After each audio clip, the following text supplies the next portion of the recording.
天的天气实在是太美了，在台北整个空气清冷到我觉得不出来不行。那我们就特别出来出了一次外景，我找一个非常像我非常喜欢美丽的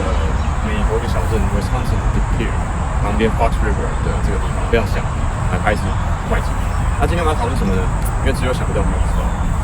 所以我们现在讨论一下我们上次影片曾经讲过的一个重要观点，叫做菲律宾化。那菲律宾化跟你有什么关系？我们那时候上一次影片讲到，菲律宾化在台湾非常严重，这不是一件假事，假大空、假梦，而是实际上真的发生在我们生活当中的状况。那你可能想说，菲律宾话常常听到它到底什么意思呢？其实有以下，像我们用归纳方式把这个归纳出来。第一件事情，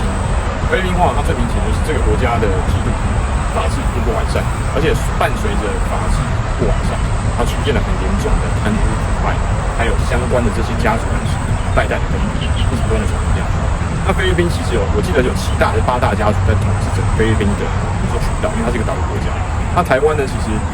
我讲到这个营建啊、土地相关的产业，大家都知道利润非常丰盈，而且政商勾结的关系是非常明显的。那如果大家同样用这样的脉络去研究的话，其实你会发现，这相共政商勾结状况也延续到台湾的立法委员跟立法院，还有地方的相关民意代表、县议员啊、市议员啊等等之类的。通常很年轻的候选人后面都站着一个非常庞大的政治链或者产业链。那政治链通常都是正2代、正3代、正4代，最早可以推溯到这个地方的国大代表，你不要这样子。所以这个在台湾是非常明显的。因为这第一点呢，导致后续的产业等等之类，它无法迭代更新，因为利润非常丰厚。那我只要卡住这个地方，卡住法制法规，我不需要更迭换代，我不需要更换这个投产生产的机器跟改善生产方法跟管理方法，我利润一样非常丰富的时候，那为什么要去做任何的更动？我不需要去做任何的产业更新。那这件事就牵扯到第二件事情，台湾的产业就是第二点，并没有完成。所谓的这个产业升级，或者说我们不要说失败，我们说产业升级或者产业转型不成功，它没有到失败，但是并不成功。那在前面第一点的影响下，第二点就开始出现，因为它的等等之类的这些法规基础，并没有吸引产业跟私人的企业去投注在不断的修改自己本身的核心竞争力的时候，那产业迭代更新的这个能力就会变低。所以你会发现一件事情。台湾永远讲到后面就是台积电怎么样，科技怎么样，你会发现已经有接近10几20年，已经没有新的东西出现。当然，我们一定要认识到台湾有新的产业的这个引擎灌输是不断存在，但是我们不能只仅仅依靠这些小规模的问题。那如果真的庞大的，像我们之前过往曾经很期待的，但是什么2兆双星，最后依旧没有成功。你不要说失败，没有成功。我说你看延续到整个台湾的所有产业的时候，它会什么样的状况？你现在正在看这些产业一直不断的在之前多年来到，普遍的年轻人都是低薪的，然后普遍的年轻人可能做 Uber 啊，这个什么外卖啊、外送啊，然后一般的服务业，而服务业就是刚刚讲的这些产业没有更新换代之后，这些年轻人跟人才最后的选择。但是很遗憾的是，台湾的服务业又因为刚刚讲的这些法制法规跟贪污腐败还有地价的影响，它永远没有办法把它的利润挪用更多去提供给吸引更强更好的跟新一代的人才，这是很悲哀的事情。但是这也确实证实台湾正在菲律宾化是越来越严重的其中一个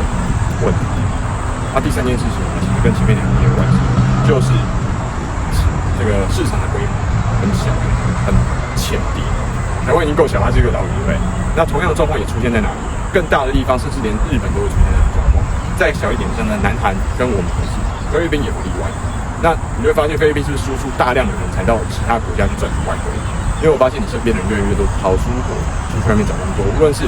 最顶的美国、新加坡，还有到香港，然后到什么荷兰啊、比利时啊、芬兰这些都有。你会发现你身边越来越多这样的人。那我们说到我们要说最要求最低，我们说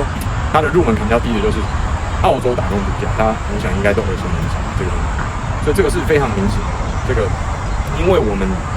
产业跟整个市场的前途的状况，你必须要不断的很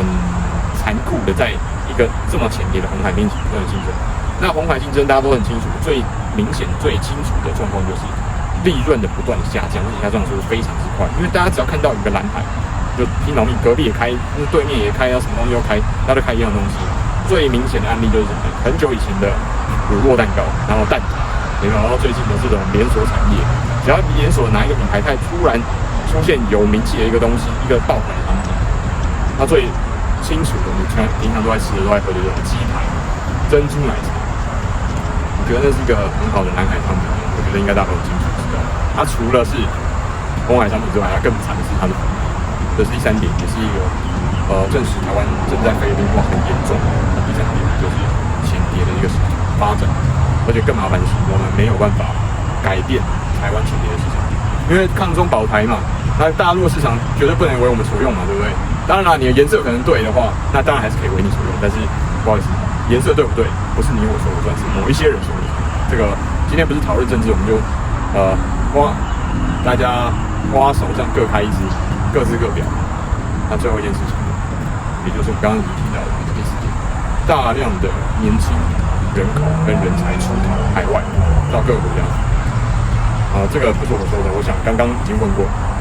身边一定举出了各种案例。但是你会发现，如果这个人的能力越强，他出去，你要说输出自己的劳力也好，或者说他受到海外国家更优惠的薪资福利 package。然后还有更优良、更有保障的劳动的环境也好，或者说更好的，比如说这个像父母可能担心的子女的教育的环境，跟更低的教育的竞争，还有更多的教育资源都好，这些东西都有可能是这些青壮年时代出走，让台湾流失他们这些人才竞争力的主要原因。但不论如何，这个趋势目前看起来是没有办法改变，而且一直不断的在提高。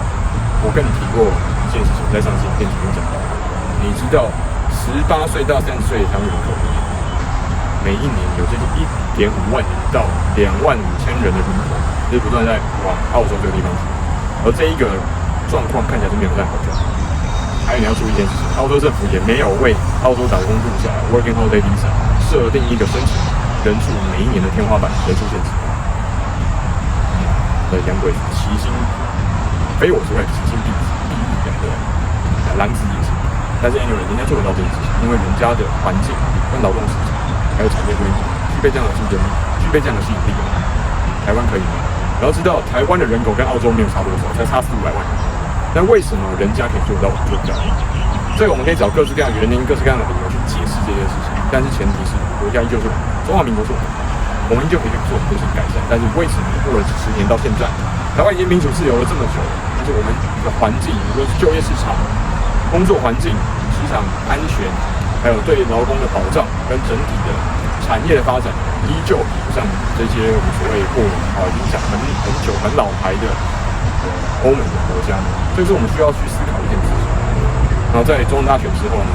这样的状况，因为在民进党继续执政的状况底下，蔡规赖谁的状况会直接延续下去，所以我们不用去想说期待接下来赖清德总统的执政之下这样的状况。刚刚讲的台湾的菲律宾化会变得更好，会恢复原本台湾过去台湾只因 cover 的状况。不好意思，那是不可能。我们现在讨论这是一个残酷的事情摆在我们面前。那你要怎么去做？接下来才是我们真的需要花更多时间去思考这件事情。那到底接下来你的可能解决方案是什么呢？才像你说，下一支影片我们慢慢来讨论。后蔡英文时代，赖清德总统主政时期，后疫情时代，你的逃生保命解决之道会是什么？你有什么方向可以准备呢？才像你说，下一支影片很快再见。Enjoy your weekend, happy，拜拜。